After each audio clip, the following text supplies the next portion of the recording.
Como vocês bem sabem, eu fiz a previsão de que os Estados Unidos vão acabar perdendo essa guerra. E na nossa última aula, fizemos uma visão geral e detalhada da posição militar e estratégica. E hoje, vamos apresentar uma estrutura teórica para entender como essa guerra vai se desenrolar e por quê. No fim das contas, acredito que os Estados Unidos vão perder essa guerra. Hoje, apresento a vocês uma ideia muito importante da teoria dos jogos. E quando você entende essa ideia, você entende por que as coisas acontecem da maneira que acontecem. Isso é o que chamamos de lei da assimetria. A conhecida lei da assimetria. E tudo isso serve apenas para mostrar que os Estados Unidos e o Irã não são de forma alguma iguais. Eles não são iguais. Os Estados Unidos são muito mais fortes do que o Irã e devemos esperar que os Estados Unidos o dominem e destruam com muita facilidade. A lei da assimetria afirma que geralmente não é esse o caso. Na maioria das vezes é o azarão que acaba levando a vantagem. E podemos observar isso acontecendo em diversos momentos da história. Certo, então quando os persas, por volta de 490 a.C., invadiram a Grécia continental contra Atenas e Esparta, a Pérsia, naquela época, era o primeiro império mundial. Recursos infinitos, mão de obra infinita, riqueza infinita. E perdeu para os gregos não uma, mas duas vezes. E então, os macedônios, sob o êxodo dos gregos, eram como um exército tribal, não um exército muito grande. Eles conseguiram entrar na Pérsia, que na época era basicamente a maior parte da Eurásia, e conquistá-la em cerca de 10 anos. Os romanos começaram como um povo tribal, que depois construiu o Império Mediterrâneo. Depois você tem os astecas, tem os vikings. Isso acontece com frequência na história da humanidade. Um povo das regiões fronteiriças, uma tribo, uma pequena etnia, é capaz de conquistar um grande império. E a lei da assimetria nos explica o porquê. Ok? Então vou explicar muito lentamente e em detalhes como funciona essa lei da assimetria. Tudo bem. Então, vamos analisar um império. E existem realmente 3 grandes vantagens em se ter um império. A primeira é a massa. Eles têm muita gente, uma quantidade quase equivalente. Os Estados Unidos têm uma população de uns 350 milhões de pessoas.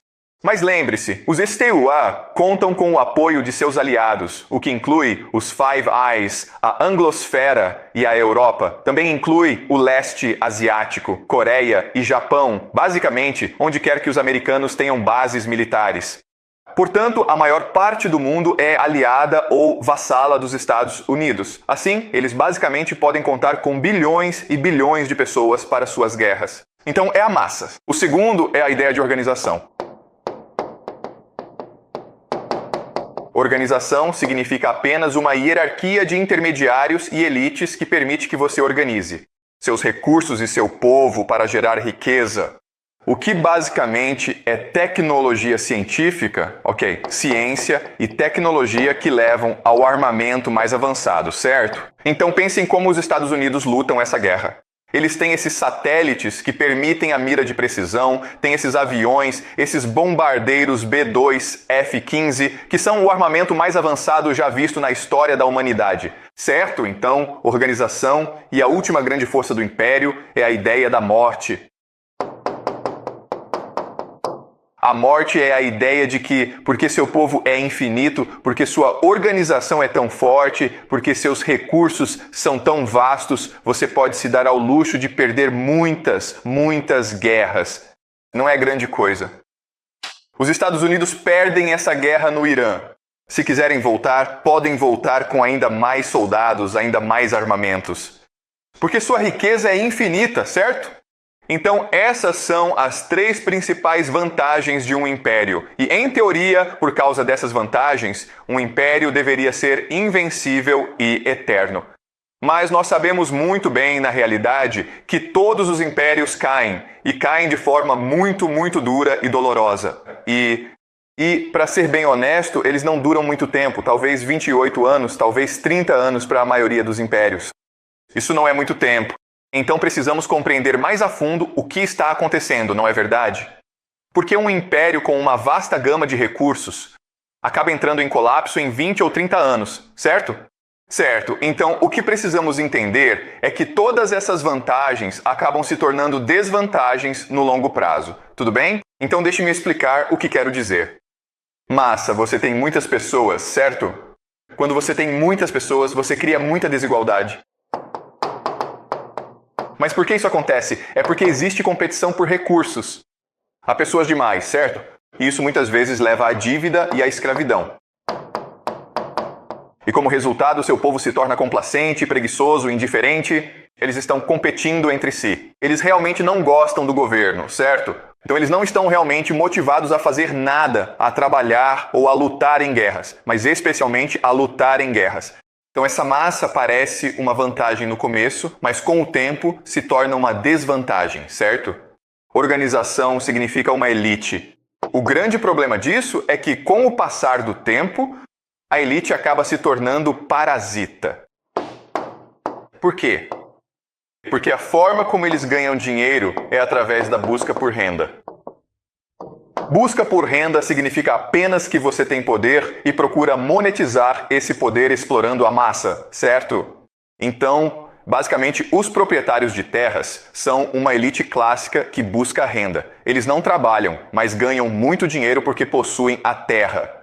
Porque eles controlam todos os recursos e controlam todo o capital. E isso força a massa a entrar em escravidão e se endividar, que é o que está acontecendo na América hoje. O problema é que todo mundo quer fazer parte da elite. E com o tempo, a elite demais, certo? Então, mesmo que a elite tenha muitos filhos, o poder é um jogo de soma zero, é uma hierarquia. E isso leva à ideia de superprodução de elite, certo? Superprodução de elite. Esse é um termo cunhado pelo historiador Peter Turchin. E a teoria dele é que você tem turbulências, você tem guerras, por exemplo, a Revolução Francesa, por exemplo, a queda da República Romana, porque há elites demais e elas começam guerras para conquistar poder para si mesmas. Então, essa organização, essa elite, basicamente leva ao faccionalismo ou a disputas internas. E é isso que está acontecendo na América hoje, onde democratas e republicanos se odeiam e se recusam a se entender. Isso leva à polarização política, ok? Outra forma de dizer isso é que um império, com o tempo, torna-se insular. Eles não se importam com o que acontece fora do mundo, só se importam com o que acontece em Washington, D.C. E como resultado cometem muitos erros estúpidos, ok? Muito bem, a última coisa é a morte. Bem, o problema com a morte é que, se não houver consequências reais para os seus atos, você acaba se tornando alguém arrogante, preguiçoso e incompetente. Você consegue me entender? Porque você não se importa. Na verdade, não importa. E isso nos leva à ideia de arrogância. Ok? A arrogância nada mais é do que cegueira para a própria prepotência, uma prepotência violenta que leva a cometer erros tolos, mas sem que você os reconheça, continuando a repeti-los. Repetidas vezes, certo?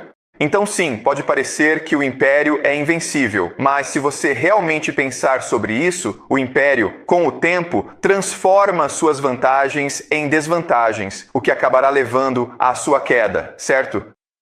Assim, a massa leva à desigualdade, a organização leva à superprodução, que leva ao faccionalismo, e a morte leva à arrogância. É por isso que um império precisa cair, com o tempo. Mas um império não cai sozinho. Precisa de um inimigo que a force a entrar em colapso, ok? E assim, o resultado final é que acaba surgindo um grande e poderoso inimigo que consegue subjugar todo o império porque é capaz de explorar profundamente as suas fraquezas. Tudo bem? Então, quais são as fraquezas desse império? Bem, a primeira grande fraqueza deste império é que as pessoas não são realmente motivadas. Então, se estiverem motivados, terão uma grande vantagem, pois chamamos isso de energia. Agora, como império, você se torna insular. Você se recusa a admitir erros e a aprender com os outros. Mas, se estiver disposto a admitir seus erros, aprender, promover os melhores e ser meritocrático, terá uma enorme vantagem, certo? Essa é a ideia de abertura. A última ideia é esta: um império é fraturado. Então, se você consegue manter a coesão, se as pessoas conseguem permanecer unidas, se conseguem ter um propósito comum, elas serão fortes, certo? Portanto, se surgir um inimigo do Império com essas três qualidades, energia, abertura e coesão, esse inimigo derrotará o Império. Isso não faz sentido, certo? Então, o que eu quero que você faça ao acompanhar as notícias sobre essa guerra entre Estados Unidos e Irã é se perguntar uma coisa: o Irã se tornará uma sociedade energética, aberta e coesa? Porque se isso acontecer, ele se tornará invencível. O Império não vai mudar por causa da arrogância. É muito estático, muito estagnado, muito burocrático.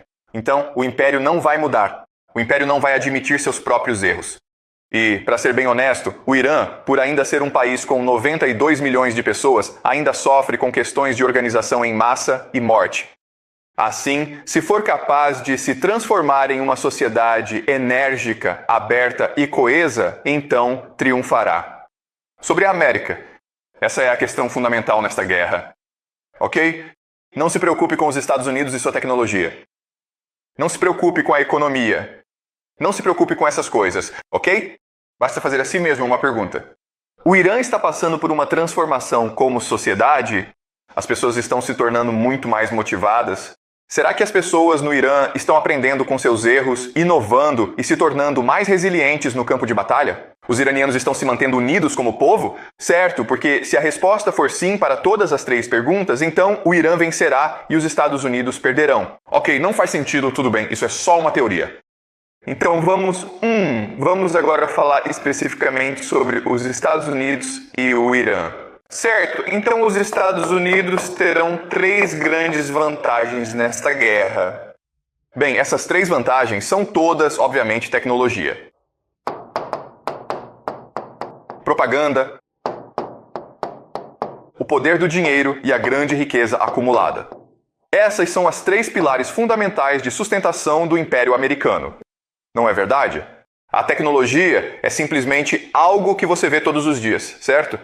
Os satélites que conseguem posicionar e rastrear esses aviões em tempo real são as maiores máquinas de guerra do mundo, entendeu? Então, os Estados Unidos são o lar do maior cientista do armamento mais avançado. Ei, essa é a tecnologia dele. Propaganda significa que os Estados Unidos controlam o espaço da informação. Controla a internet e os meios de comunicação mais poderosos, como o New York Times, CNN e BBC. Controla o YouTube, o Google e todo o cenário da informação. Se os Estados Unidos não querem que você saiba de algo, eles podem esconder isso. Eles controlam o discurso e como você pensa sobre o mundo. Isso é propaganda. A última coisa é o dinheiro. É uma ideia muito simples. Os Estados Unidos controlam o dólar americano, o dólar que é a moeda de reserva do mundo. Os Estados Unidos podem imprimir quantos dólares forem necessários para vencer esta guerra. Eles podem imprimir dólares americanos o quanto precisarem para vencer esta guerra. Eles têm uma impressora de dinheiro infinita. E então podem usar esse dinheiro para subornar pessoas para lutar nesta guerra. Podem pagar mercenários. Podem subornar minorias étnicas para se rebelarem contra o governo no Irã. Pode subornar autoridades iranianas para trair o governo. Então, olhando para essas três coisas, você pensaria que a América é invencível. Mas, novamente, precisamos pensar sobre a assimetria da lei e reconhecer que essas vantagens também são desvantagens. Então, vamos discutir isso. Tecnologia. Bem, você sabe, se você tem as armas mais avançadas do mundo, acaba ficando preguiçoso, arrogante e dependente da tecnologia, certo? Então, o exemplo clássico, claro, é a nossa escola, onde você tem acesso ao ChatGPT, certo? E você acha que fica mais inteligente porque tem acesso ao ChatGPT, mas não, você fica mais burro porque fica preguiçoso, certo? O mesmo ocorre na tecnologia. Pensa-se que com as armas mais avançadas do mundo, a América seria invencível, mas em vez disso, o exército americano torna-se dependente da tecnologia. Fica arrogante demais, complacente demais. Ok, se tivermos problemas, então é só mandar a força aérea e explodir tudo, certo? Então isso leva à dependência. E isso, na verdade, prejudica a inovação e a resiliência no campo de batalha. E é disso que você precisa para vencer, certo? Você precisa ser inovador e resiliente no campo de batalha. Mas por causa da tecnologia, você fica preguiçoso demais para pensar por si mesmo, certo? Então esse é um problema. Propaganda. Você pensaria que, a América controla o debate, portanto isso é uma grande vantagem. Na verdade, isso não é uma vantagem pessoal. O motivo é que, para que haja inovação e resiliência, você precisa debate aberto, certo? Você precisa que as pessoas expressem opiniões divergentes. Mas se você controla a informação, você pode censurar. É o que a América faz agora. Manda as pessoas calarem a boca e obedecerem. Você não pode dizer que essa guerra é estúpida e que a América não vencerá. Caso contrário, você será expulso, certo?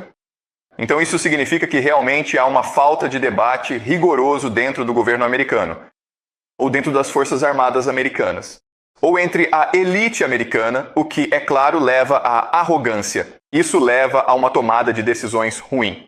Ninguém vai apontar isso porque tem medo demais de irritar o presidente e sua equipe. Então vão ficar calados e a América vai continuar cometendo os mesmos erros repetidas vezes, certo? Nós chamamos isso de beber o próprio Kool-Aid, certo? Basicamente, eles estão ficando chapados com o próprio produto. É outra expressão que usamos, certo? Dinheiro e riqueza. Você pensa, ok, bem, é isso, cara. A gente simplesmente suborna todo mundo. A gente suborna o mundo inteiro e está tudo certo, né? O problema é o seguinte. O problema é que se você suborna as pessoas, elas não vão lutar por você, certo? Porque tudo o que elas querem é o seu dinheiro. Então você suborna, mas provavelmente elas vão pegar seu dinheiro e fugir, certo? Ou vão descobrir como tirar mais dinheiro de você te enganando. Então agora os americanos vão financiar isso. Obrigado. Milícias, minorias étnicas e grupos de oposição contra o Irã, ok? Adivinhem só, pessoal, esses caras são malandros, né? Eles não estão lutando porque querem mais liberdade, estão lutando porque querem explorar o governo.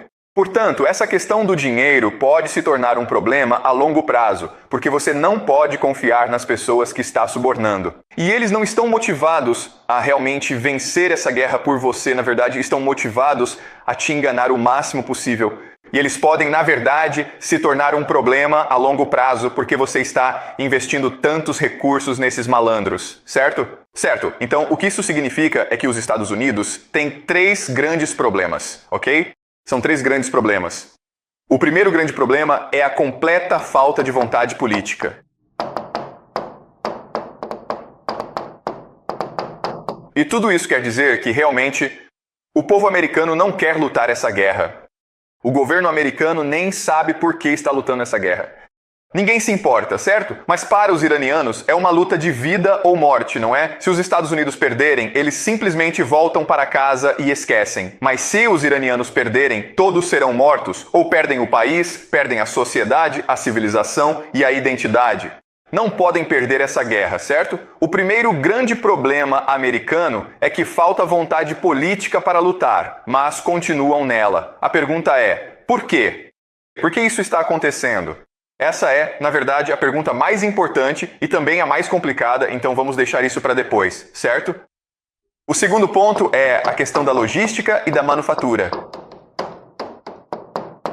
Os Estados Unidos são muito bons em guerras curtas. Eles são avançados e têm tecnologia de ponta, no entanto, enfrentam sérios problemas de manufatura. Porque, como sabemos, os Estados Unidos enviaram todas as suas fábricas para a China. Então, os Estados Unidos não têm tantas fábricas assim. Então, sim, eles têm o armamento mais avançado do mundo, mas essa arma não serve de nada se você não tiver munição, certo? Você não tem munição, bombas, balas, e para isso você precisa de fábricas. Os Estados Unidos não têm de fato essas fábricas. Agora entendo que os Estados Unidos estão tentando modernizar sua capacidade de produção. Mas é meio lento, tá bom? Então, talvez daqui a 5 anos o país tenha capacidade de produção para travar essa guerra, mas agora não tem. Além disso, então esse é mais um problema extremamente sério, entendeu? E por fim, claro, nós também temos que considerar a questão das baixas.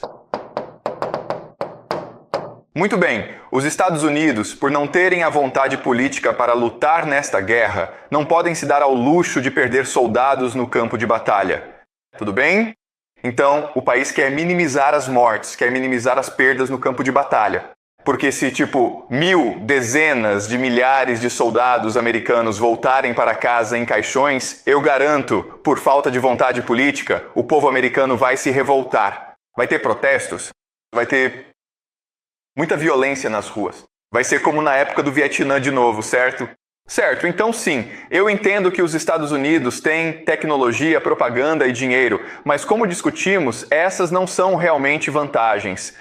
E essas desvantagens são enormes. A falta de vontade política, a falta de capacidade de produção e a falta de... Os Estados Unidos não podem se dar ao luxo de perder tantos soldados no campo de batalha, ok? E assim aconteceu. Essa situação agora determina como os Estados Unidos irão conduzir essa guerra. Discutiremos isso mais tarde. Ok, agora falaremos sobre o Irã. Ok. Portanto, o Irã tem muitas desvantagens. Ok. Mas o que eu quero discutir agora são 3 vantagens principais que eles precisam enfatizar para sobreviver a esta guerra. Tudo bem. A primeira é a ideia de fé. Muito bem, então lembrem-se que os iranianos são xiitas. E por conta disso, é uma religião de martírio, de escatologia e de sacrifício individual para o bem maior. Os xiitas não têm medo algum de morrer. E porque seu grande líder religioso, o Ayatollah Khomeini, foi brutalmente assassinado pelos americanos e israelenses, eles são profundamente motivados a buscar vingança, a se martirizarem pelo bem maior, a buscar a glória do paraíso eterno. Certo, Jihad? Muito bem, essa é a primeira vantagem. A segunda grande vantagem é o terreno. E tudo isso significa que o Irã é um país montanhoso e vasto. Ele tem uma dimensão 3 vezes superior à do Iraque. Então é extremamente difícil para os Estados Unidos invadirem o território do país. Na verdade, a grande maioria dos analistas vai te dizer claramente que é suicídio para o exército americano invadir o Irã. É uma fortaleza montanhosa, certo? Aquilo é uma fortaleza. E a última questão, a última grande vantagem é o nacionalismo. Com certeza, então, os iranianos são de fato persas. E o povo persa tem uma história que remonta a aproximadamente 5.000 anos atrás. É uma das maiores civilizações da história da humanidade. E como discutimos no semestre passado, no mundo antigo, havia 3 grandes civilizações, certo? Os judeus, os gregos e os persas. E a cultura persa ela é vasta, é bela e é profunda. E é isso que dá muito orgulho ao povo iraniano, certo? Então quando eles lutam, não estão lutando apenas por sua religião. Eles não estão lutando apenas por suas casas. Eles estão lutando por toda uma civilização que remonta a 5.000 anos. Então, essas são as 3 principais vantagens que os iranianos têm. Fé significa que eles não têm medo de morrer pelo que acreditam. Território significa que os americanos terão muita dificuldade para invadir o país. Nacionalismo significa que o povo do Irã sabe pelo que está lutando. Mas, novamente, lembrem-se, tudo o que parece uma vantagem também pode ser uma desvantagem. Então vamos ver quais são os problemas. Com a fé, você pode ter um problema de cegueira, certo? Ou de fanatismo. Naquele momento em que você não tem medo de morrer. Mas isso significa que você não está pensando estrategicamente. Ok, talvez você acabe desperdiçando muitos soldados no campo de batalha. Eles são corajosos, mas também um pouco imprudentes, não é verdade? Então pode haver um problema em que o Irã não esteja utilizando a estratégia ideal. Porque seus soldados não têm medo da morte. E já vemos isso, pois os americanos já destruíram a marinha iraniana. Ora, qualquer um diria que a primeira coisa que os americanos fariam seria destruir a marinha iraniana. Então você não deveria usar a marinha, nem escondê-la, nem explodi-la você mesmo, ok? Pois quer-se evitar quaisquer baixas, mas não o fizeram, e os destruíram a marinha iraniana. Tudo bem? Portanto, isso é uma questão de fé. O terreno, sim, é uma fortaleza, mas também pode ser uma prisão. Certo? É como se você ficasse meio que preso ali, e por ser uma região montanhosa, não tem muitos recursos.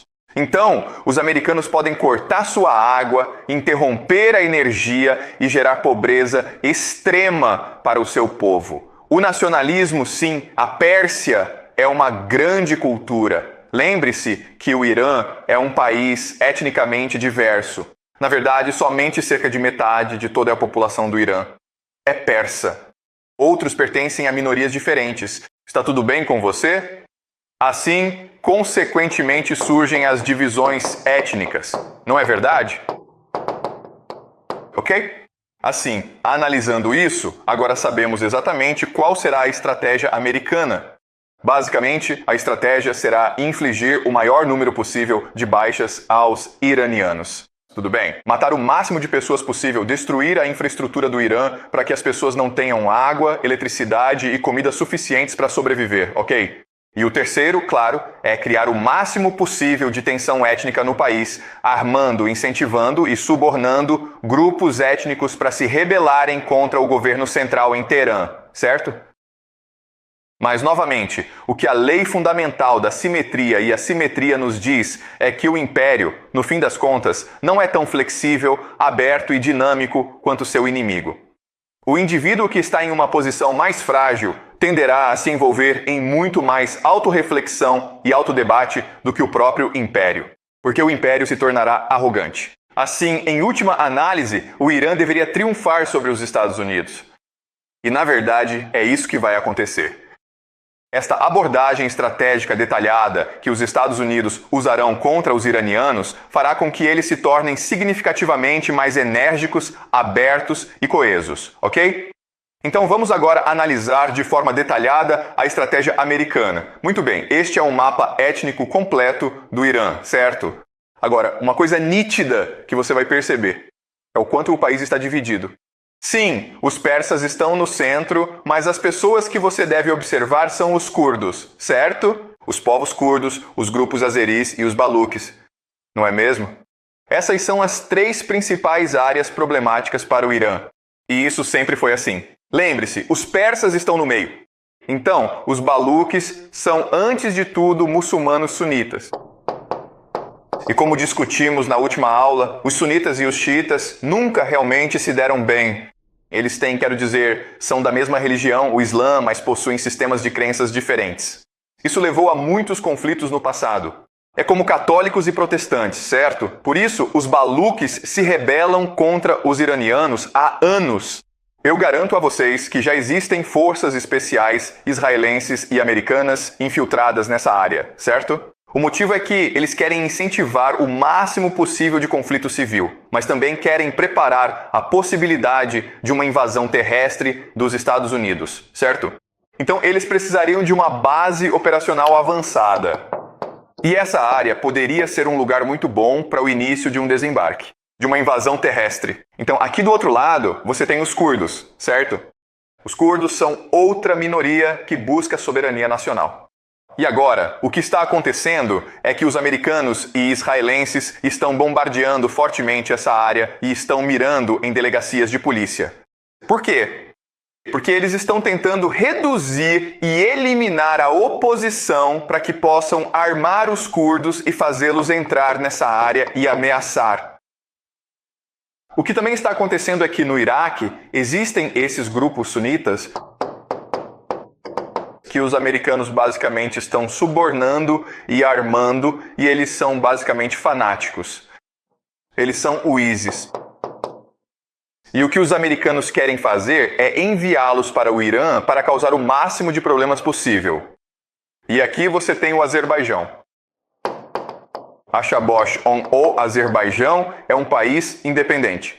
O que é realmente estranho é que a maioria dos azeris étnicos vive, na verdade, no Irã. 60% estão naquele país, enquanto 40% estão no país do Azerbaijão. O que significa que, do ponto de vista do povo azeri, esta guerra pode ser uma oportunidade para reunir o povo, certo? E criar um grande Azerbaijão. Então essas são as três áreas problemáticas que você precisa observar à medida que esta guerra se desenvolve nas próximas semanas, nos próximos meses, certo? Então nós já sabemos qual será a estratégia dos Estados Unidos, porque já vimos esse padrão no passado. Na Líbia e na Síria. Certo, então qual é a estratégia? Certo, então novamente a estratégia é atacar tanto de fora, ok, quanto de dentro também. Então o que você vai fazer é o seguinte. Você vai armar essas pessoas, inserir forças especiais nesses grupos insurgentes para liderá-los e fornecer cobertura aérea. Assim, eles terão um caminho claro para entrar no Irã e conseguirão limitar a oposição, certo? Então agora você está atacando de fora, com tempo para avançar e meios para causar o máximo de dor e sofrimento possível no interior do Irã. Tudo bem. E como você faz isso? Bem, você faz isso por meio da decapitação. Certo, vamos revisar as estratégias. Ok, decapitação. E o que você está fazendo é remover a elite, ou o que chamamos de comando e controle. Você basicamente está limitando a capacidade do Irã de se autogovernar, de ter uma liderança, de ter uma elite, comando e controle. Então essa é a primeira estratégia. A segunda estratégia é o bombardeio aéreo, supremacia aérea. Mais uma vez, os Estados Unidos têm os aviões mais avançados do mundo e a forma como estão usando seus aviões é para destruir o máximo possível de instalações militares, mas também estão realizando atos de sabotagem. Certo, então o que eles estão fazendo é bombardeio em tapete. Eles bombardeiam Teherã indiscriminadamente. Eles estão usando segmentação suave, autossegmentação. O direcionamento automático significa que, em vez de atacar instalações militares, você ataca hospitais. Por quê? Porque você está degradando a capacidade do organismo de se regenerar, de ser resiliente. A última coisa é algo chamado toque duplo. Toque 2 vezes. Está tudo bem? E isso é realmente ilegal ou contrário ao direito internacional. O que você faz é o seguinte: você ataca um lugar, certo? Você mata algumas pessoas e então outras tentam vir ajudar os feridos. E pode ser, por exemplo, médicos, pode ser equipes de emergência, pode ser parentes, certo? E então você ataca novamente para causar o maior número possível de vítimas civis, certo? E toda a ideia é criar o máximo de medo e ansiedade nas pessoas para que elas percam a capacidade de resistir, certo? E a última coisa que você faz, e a última coisa, claro, é armar e subornar insurgentes. Ok, então esses são os 3 principais pilares da estratégia americana. E vocês vão perceber isso nas próximas semanas. O problema disso é que, ao fazer essas 3 coisas, você não está realmente prejudicando os iranianos. Na verdade, está ajudando-os. Porque lembrem-se, a lei da assimetria diz que o grupo que conseguir criar energia, abertura e coesão será o vencedor. E adivinhem, pessoal? Essa estratégia dos Estados Unidos vai criar uma sociedade persa mais energética, mais aberta e mais coesa. Certo, deixe-me mostrar como. Tudo bem, decapitação. Acabamos de dizer que um grande problema para os Estados Unidos é a superprodução de elites, certo? Bem, com a decapitação, o que você está fazendo é resolver esse problema para os iranianos, certo? Antes, o grande problema para os iranianos era que havia líderes demais, cada um com sua própria opinião idiota e todos querendo liderar essa guerra, certo? Mas ao matar tantos líderes, você permite mais mobilidade, mais meritocracia, certo? Você está resolvendo o problema da superprodução de elites para os iranianos. Isso é um bônus enorme, enorme, pessoal, ok? Então a liderança se tornará muito mais enxuta, muito mais implacável, muito mais determinada e muito mais estratégica, ok? Essa é a número 1. Número 2, a supremacia árabe. Bem, quando você faz isso com as pessoas, quando você bombardeia Teherã indiscriminadamente, você está criando uma sociedade mais coesa. Por quê? Porque o principal conflito no Irã durante muitas décadas foi o conflito entre as áreas urbanas e as áreas rurais. As áreas rurais eram muito religiosas, muito pobres e muito atrasadas. E as áreas urbanas eram educadas, laicas e progressistas, ok? E assim surgiu esse enorme conflito que levou a muitos tumultos e protestos no Irã. Mas quando se espalham as cidades, que são a principal fonte de apoio para as políticas progressistas do Ocidente, você as une às áreas rurais, ok? Faz sentido? O povo iraniano já não se vê nem uns aos outros como inimigos. Eles veem os americanos e os israelenses como inimigos. Você cria uma sociedade muito mais coesa, com pessoas dispostas a lutar juntas, e isso é um problema, ok? Tudo bem. A última coisa. Sim, você está armando as afirmações, os bois, os curdos, os czares. Certo, tudo bem. O problema é que isso está ativando e galvanizando o nacionalismo persa. Certo? Por muito tempo, a identidade nacional persa foi suprimida pela teocracia. Porque eles querem criar uma grande religião que una todas as etnias. Quando você coloca as outras minorias contra os iranianos, então o povo persa precisa se unir, lembrar de sua história, celebrar sua identidade, e esse é o ponto-chave, certo? Uma vez que o povo persa consegue ativar suas memórias duradouras, voltar ao passado e lembrar de sua grandeza, eles se unem como uma sociedade energética, aberta e coesa. Então, sim, os americanos têm essa estratégia que funcionou na Líbia, na Síria e em outros lugares, mas não vai funcionar no Irã. Na verdade, vai acontecer o oposto no Irã. E aí você pensa, por que os americanos não deixam de fazer isso? E eu já te disse, porque é um império, certo? Ele não se importa com o Irã, se importa consigo mesmo. E por isso está meio que preso a essa política. Porque lembre-se, está tentando vencer essa guerra o mais rápido possível. Porque não tem capacidade industrial para lutar essa guerra por muito tempo. Está tentando reduzir ao máximo as baixas civis, está tentando reduzir ao máximo as baixas entre seus soldados. Porque os americanos não têm vontade política para lutar essa guerra. A América está tentando vencer essa guerra de forma barata e rápida. Se falhar, os americanos terão problemas. Faz sentido, pessoal? Certo, agora deixe-me concluir. Agora deixe-me falar sobre a estratégia iraniana, ok? Então, o que os americanos estão usando é uma estratégia clássica chamada guerra de cerco, certo? E então, o que os iranianos vão fazer é responder com uma estratégia clássica chamada guerra de guerrilha. Certo, e falando sobre guerra, pessoal, é tão simples quanto brincar de esconde-esconde, tudo bem? Então, você vem me bombardear com tudo o que tem, eu simplesmente vou me esconder nas minhas montanhas. E quando você for embora, o que eu vou fazer? Eu vou atacar seus países do CCG. Vou lançar drones, foguetes contra você. Vou lançar foguetes contra Israel, certo? Não preciso atacar forte, só preciso incomodar, né? Porque aí você é forçado a voltar e me bombardear, e aí eu me escondo nas montanhas de novo. É esconde-esconde. Então o Irã pode fazer isso por anos e anos e anos. Mas novamente, lembrem-se, os Estados Unidos são forçados a vencer essa guerra o mais rápido possível porque não há vontade política, eles não têm capacidade de manufatura e não querem tantas baixas e danos econômicos, certo? Isso faz sentido, pessoal? Certo, então é só isso que o Irã vai fazer. O Irã só vai ser um incômodo, certo? Um incômodo. Está tentando causar o máximo de dano econômico possível. Está tentando causar o máximo de medo possível, certo? O que vai forçar os Estados Unidos a atacar? A grande questão é a seguinte: os Estados Unidos vão lançar uma invasão terrestre. Porque se tomarem esse tipo de atitude, então significa que já terão perdido a guerra.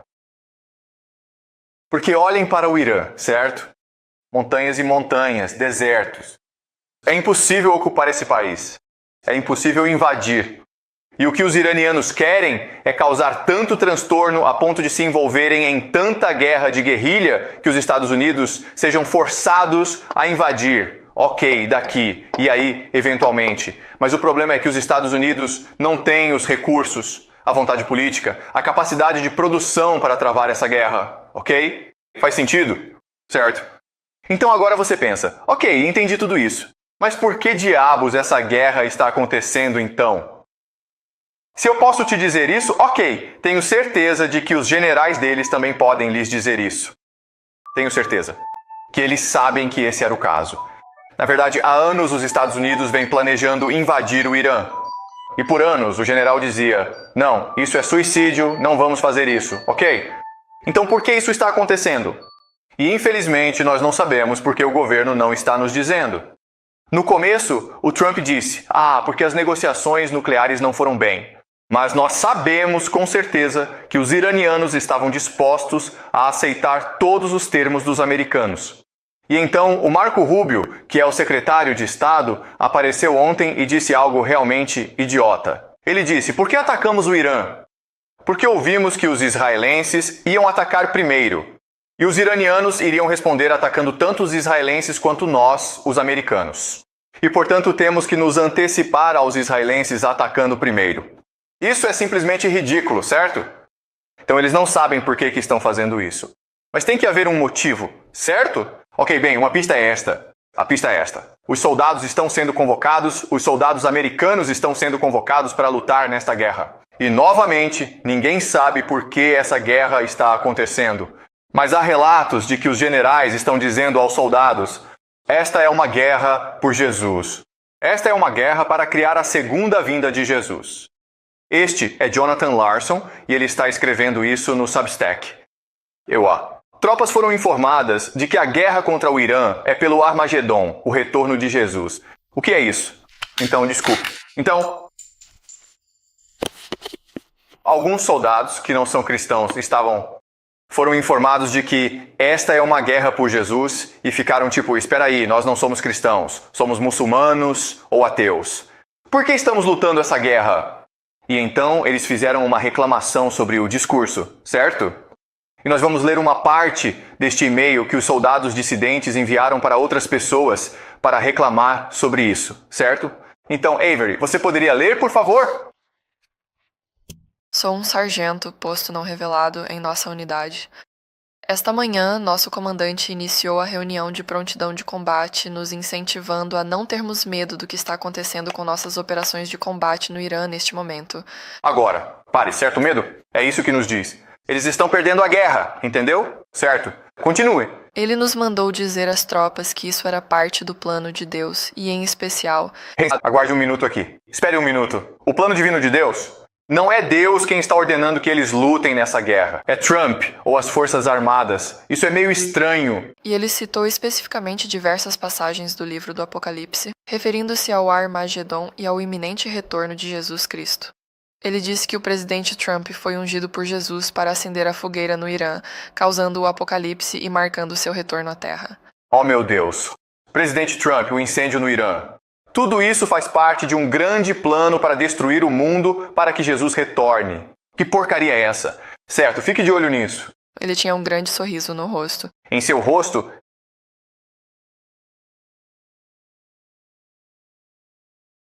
Quando ele disse tudo isso, sua mensagem pareceu ainda mais absurda.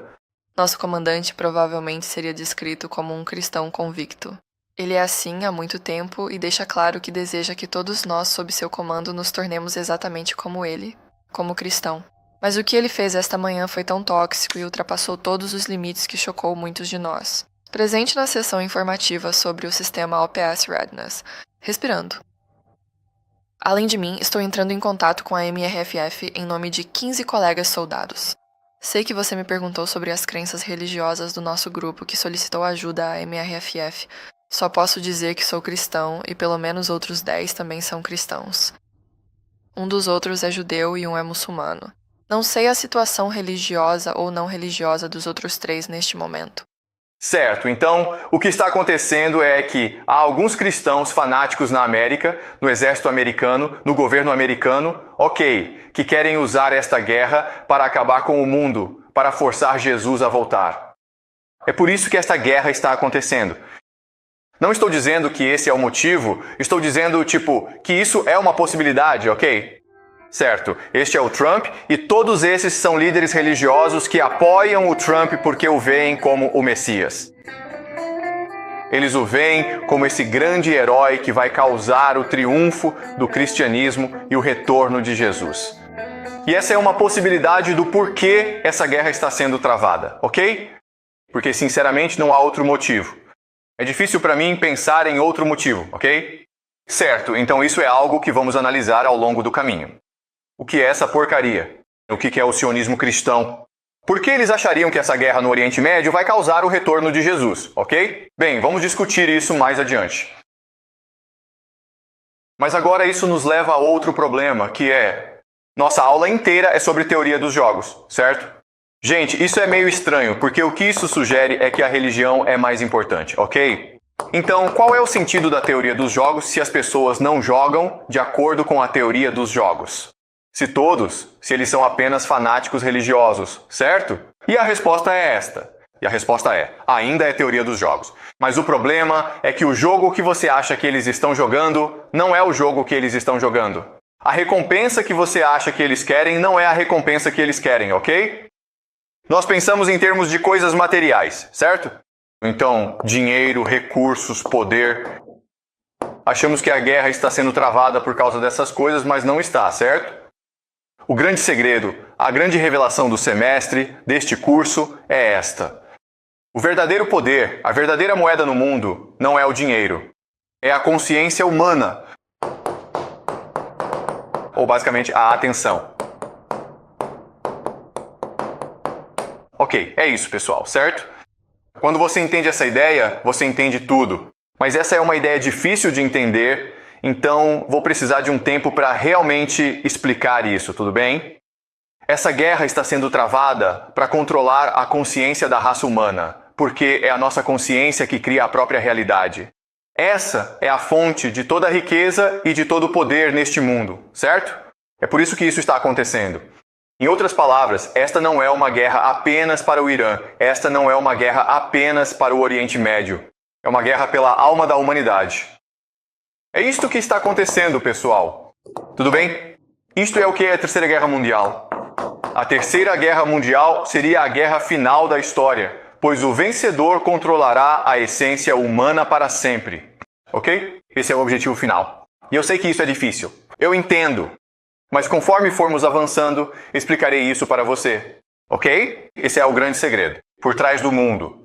Tudo em que você acredita, tudo o que você vê hoje, é tudo ilusão. A realidade, a verdade, é que a consciência é a fonte de todo o poder da própria realidade. Portanto, esta é uma guerra pela consciência humana. É uma guerra pela própria alma da humanidade. Ok? Alguma pergunta? Tudo bem. Vejo vocês na próxima semana.